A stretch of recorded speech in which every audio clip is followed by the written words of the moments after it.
Hey guys, welcome to Describe and thank you for being with me today. आप देख पा रहे होंगे इस समय मैंने आपको मौसम दिखाया है और इस समय बिल्कुल रात जैसी है, लेकिन सुबह के बज रहे हैं 6 और मैं जा रही हूँ अपने बेटे को बस स्टॉप छोड़ने के लिए। तो चलिए चलते हैं और आज के दिन की शुरुआत यहीं से करते हैं। बारिश हो रही है और हम पहुँच गए हैं बस स्टॉप। उसकी बस को आने में है अभी 7 मिनट। तो अभी हम उसके साथ वेट कर रहे हैं और सुबह सुबह अब एक्चुअली दिन छोटे होने शुरू हो गए हैं और रातें लंबी होनी शुरू हो गई हैं, तो इसलिए सुबह उजाला भी बहुत देर से होता है। तो यहाँ पे ये बस स्टॉप पे पूरी इन्फॉर्मेशन होती है कि इस बस स्टॉप पर कौन कौन सी बसेस आएंगी और किस किस टाइम आएगी, तो इसलिए थोड़ा कन्फ्यूजन का कोई चांस नहीं रहता है। उसकी बस आ गई है अभी, उसको छोड़कर हम लोग घर आ गए हैं। रास्ते में बारिश बहुत तेज़ थी और मेरे बेटे का छाता टूट गया था, तो उसको मुझे अपना छाता देना पड़ा बिकॉज़ उसको वापस भी आना था। तो मैं थोड़ा सा भीग भी गई थी, बट नेवर माइंड, वो नहीं भीगना चाहिए। लंच मैं अपने बच्चों को सुबह बना कर देती हूँ, तो मैं ये चाहती हूँ कि वो बाहर से कुछ ना ही खाएं तो ज़्यादा अच्छा है। तो उसको सुबह मैंने उसका फेवरेट पास्ता बना दिया था और जाने से पहले वो बोल के गया था कि मम्मा मेरे लिए थोड़ा बचा के रखना, मैं घर वापस आकर भी खाऊंगा। तो ये पास्ता मैंने बच्चों के लिए बचा कर रख दिया है। ये बहुत ही क्विक पास्ता बनने वाली रेसिपी है, ये भी मैं आपके साथ ज़रूर शेयर करूंगी। आज से नवरात्रि स्टार्ट हो चुकी हैं और सभी को नवरात्रि की बहुत बहुत शुभकामनाएं। तो अभी मैं नहा चुकी हूँ, नहाने के बाद मुझे पूजा करनी है। प्रसाद मैंने अभी भोग के लिए बना लिया है।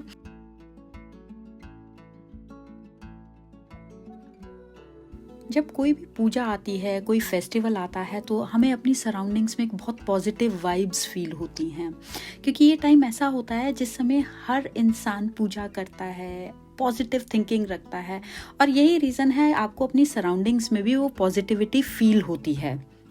हम किसी भी रिलीजन से बिलोंग करते हो, अगर हम अपने रिचुअल्स को पूरा करते हैं तो हमें अपने घर में एक पॉजिटिविटी, एक अच्छा माहौल दिखाई देता है।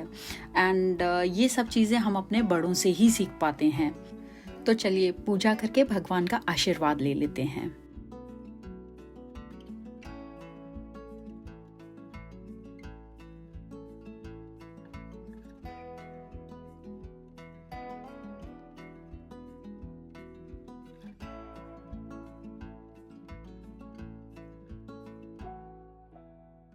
ये है मेरे भोग का प्रसाद जो मैं लगाने जा रही हूँ अभी मंदिर में। और इसके बाद करते हैं हम ब्रेकफास्ट के लिए मैंने बनाया है ये सोयाबीन का कीमा और पनीर की सब्ज़ी। इसको मैं आज टॉर्टिलाज के साथ रैप करके इसका एक रैप बनाऊंगी। तो इसके लिए मैंने वो सब्ज़ी तैयार की है और उसके बाद मैंने टॉर्टिलाज को, ये रेडीमेड टॉर्टिलाज हैं, अगर आप रेडीमेड नहीं ख़रीदना चाहते तो आप गेहूं के आटे की भी रोटी बना के उसको इसी तरीके से सेक सकते हैं। तो इसके ऊपर जो मैं सॉस लगा रही हूँ ये मायोनीज़ और जो टोमेटो सॉस होती है उसको इक्वल पार्ट्स में अगर आप मिक्स करते हैं तो ये बर्गर वाली सॉस बन जाती है। यही टॉर्टिलाज में भी मैं यूज़ करती हूँ। तो इसके ऊपर मैंने डाल ली है सब्ज़ी। आप जनरस अमाउंट में इसमें सब्ज़ी डाल सकते हैं, साथ में अपनी मनपसंद इसमें कच्ची सब्जियां काट के डाल सकते हैं। जैसे अगर आपके पास लेट्यूस हो, मेरे पास ख़त्म हो गया था तो इसमें मैंने नहीं डाला, तो वो भी आप डाल सकते हैं। तो ये मेरा ब्रेकफास्ट, मेरे हस्बैंड का ब्रेकफास्ट, हम लोगों ने ब्रेकफास्ट किया। आज मुझे जाना था आइकिया क्योंकि मुझे घर का थोड़ा सा सामान लेना था, तो मैं और मेरे हस्बैंड आए हैं आइकिया। और यहाँ पर भी क्रिसमस की डेकोरेशंस इस समय चल रही हैं और ये जो फर्स्ट एंट्रेंस पे ही इन्होंने क्रिसमस थीम के ऊपर जो डेकोरेट किया है ये बहुत ही खूबसूरत था। आइकिया में आने के बाद हमें बहुत सारी चीज़ें देखकर उनसे अपने घर को डेकोरेट करने का, ऑर्गेनाइज करने का आइडिया मिलता है। एंड बिलीव मी, आप सिंपल अगर आप देखने के लिए भी आते हैं ना, तो आप यहाँ से जब वापस जाएंगे तो आपके पास बहुत सारे अपने घर को डेकोरेट करने के लिए, ऑर्गेनाइज करने के लिए आइडियाज़ होंगे। लेकिन यहाँ पे एक चीज़ और है, जैसे कि आप मुझे देख रहे हैं, ये कंटेनर्स में देख रही हूँ, कुछ चीज़ें मेरे को ओवर प्राइस्ड भी लगती हैं। ये 3 कंटेनर्स का सेट था और ये बहुत ज़्यादा हैवी नहीं था, हल्का था और एयर टाइट होने की वजह से 29 पाउंड्स के 3 थे। Which was quite over prized. और ये आप देख रहे हैं, आप यहाँ पे आके बहुत सारे आइडियाज़ को कलेक्ट करके अपने साथ लेके जा सकते हैं और अपने घर को उसी हिसाब से ऑर्गेनाइज भी कर सकते हैं। तो मैंने अपनी परचेजिंग कर ली है, अब उसका मैं बिलिंग कर रही हूँ। आप यहाँ पे सेल्फ चेक भी कर सकते हैं। अगर आपको कार्ड से पेमेंट करना है तो आप सेल्फ चेक कीजिए, वो इजीली हो जाता है, बहुत जल्दी आपका काम हो जाता है। अगर आपने कैश पेमेंट करनी है तो आपको काउंटर पर ही जाना पड़ेगा। अब हम वापस चल पड़े हैं घर की तरफ, क्योंकि मेरे को घर पे भी आज बहुत सारे काम हैं। ये डबल क्रीम है जो कि मैं कॉस्को से पूरा एक कंटेनर लेके आती हूँ 1 लीटर का, और इससे मैं बनाती हूँ सफ़ेद वाला मक्खन, जो कि हमारे यहाँ पे पराठों के ऊपर यूज़ होता है। मेरे घर में सभी को यही वाला मक्खन पसंद है, इसलिए मैं घर ही लाके इसको निकाल लेती हूँ।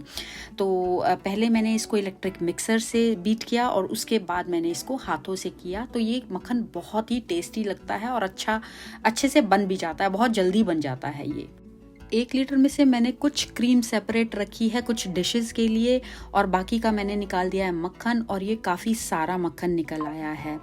तो इसको रख के अब बाकी करते हैं अगला काम। ये वीडियो का क्लिप मैंने आप लोगों के लिए स्पेशली एक शूट किया था, जिसके अंदर मैंने आपको लेस्टर वाली वीडियो में बोला था कि जब भी मैं इस कसूरी मेथी को प्रिजर्व करूँगी, इसको वैक्यूम पैक करूँगी, तो मैं आपके साथ शेयर करूँगी।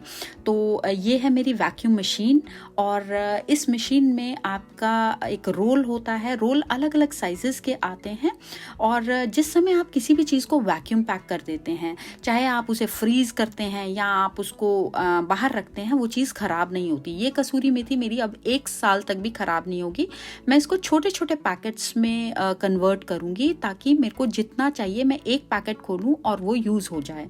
तो ये मशीन जो है, ये पहले इसको वैक्यूम करेगी और उसके बाद इसको सील करेगी। आप देख रहे हैं ऊपर 2 ब्लू कलर के बटन्स ऑन है, अब तीसरा भी हो गया है, कि इसका मतलब ये है कि ये दोनों काम हो गए हैं। तो ये देखिए, अब ये कुछ मसाले थे जो मेरे को इसके साथ सील करने थे। मैं आपको मसाले भी इसके साथ करके दिखा रही हूँ, बिकॉज इसमें सिर्फ मसाले कसूरी मेथी नहीं, इवन आपको जो फ्रीज़र में भी डीप फ्रीज करने होते हैं कुछ वेजिटेबल्स, उनको भी आप वैक्यूम सील करके रख सकते हैं और बाद में यूज़ कर सकते हैं। और अब है मेरी बारी मील प्रेप की, जो मैं हर हफ्ते करती हूँ, क्योंकि मील प्रेपिंग के बिना आपकी बहुत सारी चीज़ें जो घर में फ्रिज में होती हैं, बाहर होती हैं, हमारी ग्रोसरीज होती हैं, उनके वेस्ट होने के बहुत ज़्यादा चांसेस रहते हैं। तो हर वीक अगर आप इसको कर सकते हैं, तो मेरी एडवाइस आप लोगों को यही रहेगी कि आप मील प्रेप ज़रूर कीजिए। इसकी एक वीडियो सेपरेट मैं आपके पास ज़रूर लेके आऊँगी कि मैं मील प्रेप कैसे करती हूँ। And believe me, meal prep करना बिल्कुल भी मुश्किल नहीं है। अगर आप हफ्ते में एक बार भी सिर्फ अपना आधा घंटा दे देते हैं, तो उससे आपकी सिर्फ वेस्टेज होने से नहीं बचती, बल्कि आपका टाइम भी बचता है, क्योंकि हर दिन फ्रिज के आगे खड़े होके हमें ये सोचना नहीं पड़ता कि आज हम क्या बनाएं, और फ्रिज में से ये सामान निकाल के हमें ये नहीं कहना पड़ता ओ नो ये तो ख़राब हो गया। नहीं, वो नहीं होता है मील प्रेपिंग के बाद। आज मुझे बनाने हैं टिक्की छोले। उसके लिए मैं प्रिपरेशन कर रही हूँ आमचूर की चटनी के लिए। इसमें आमचूर आप लेंगे 75 ग्राम्स, और सभी चीज़ें आप पहले मिला लीजिएगा, बाद में इसको गैस पर चढ़ाइएगा, और वो ज़्यादा इजी रहता है। इसके अंदर पानी हम डालेंगे 750 ml।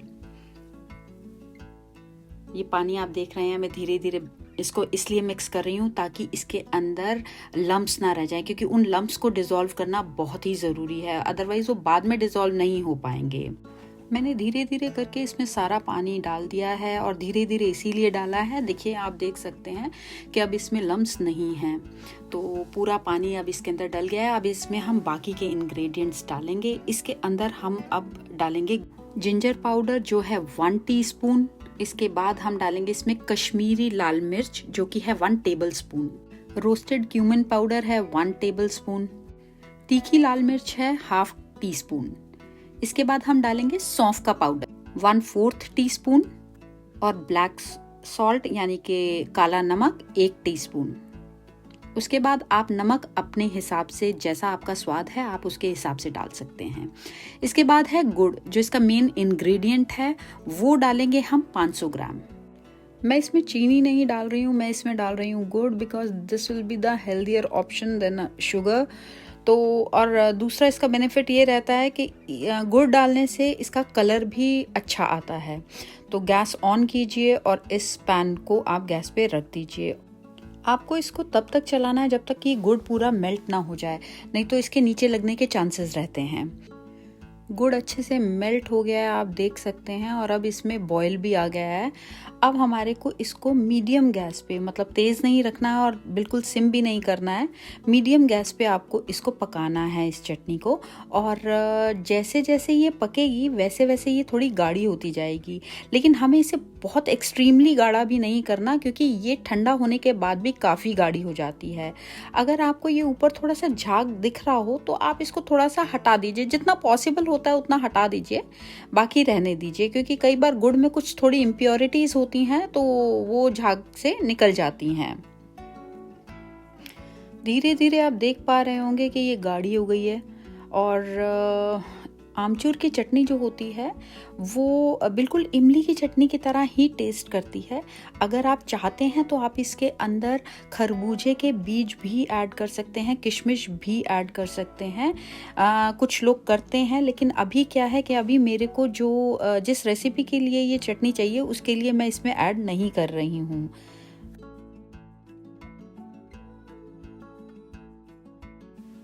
ये अब काफ़ी गाढ़ी हो गई है, आप देख पा रहे हैं इसको। जब आपकी चटनी इस कंसिस्टेंसी तक पहुंच जाए तो आपको गैस बंद कर देना है, क्योंकि ये ठंडी होने के बाद और ज़्यादा गाढ़ी हो जाएगी। और इसको ट्रांसफ़र कर लेना है किसी भी कांच के या स्टील के बोल में। और ये आलू की टिक्की मैंने आलू उबाल कर उसमें कॉर्न स्टार्च डालकर और साथ में नमक डालकर थोड़ा सा इसको टिक्की को बना लिया है, और इसको मैंने शैलो फ्राई किया है। मैं इसको डीप फ्राई नहीं करी, क्योंकि उसके अंदर काफ़ी ज़्यादा जो भी आप ऑयल या घी आप इस्तेमाल करते हैं वो काफ़ी ज़्यादा लग जाता है। तो ये मैं देसी घी में बना रही हूँ। अगर आप देसी घी में टिक्की बनाते हैं तो उसका टेस्ट बहुत ही डिफरेंट होता है और बहुत ही अच्छा होता है। और इस टिक्की को मैंने 2 बार शैलो फ्राई किया है। एक बार मैंने उसको कच्चा पका करके उतारा है, और उसके बाद सर्विंग के टाइम पे मैंने उसको एक बार फिर से शैलो फ्राई किया है, जो आप देख पा रहे हैं। इस तरीके से अगर आप शैलो फ्राई करते हैं तो बिल्कुल बाजार जैसी टिक्की बनती है। इसके साथ मैंने छोले भी तैयार किए हैं, और साथ में हरी पुदीने की चटनी भी तैयार की है, जिसकी वजह से इसका टेस्ट ज़्यादा आ जाता है।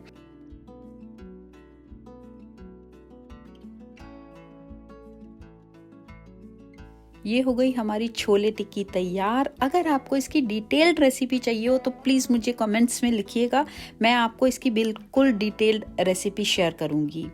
Thank you so much for watching this video, and I hope आपको ये वीडियो पसंद आया होगा। अगर आपको पसंद आया हो तो इस वीडियो को लाइक कीजिएगा, चैनल को सब्सक्राइब कीजिएगा, और नोटिफिकेशन का बटन दबाना नहीं भूलिएगा, क्योंकि तभी मेरी लेटेस्ट वीडियोस आप तक आ पाएंगी।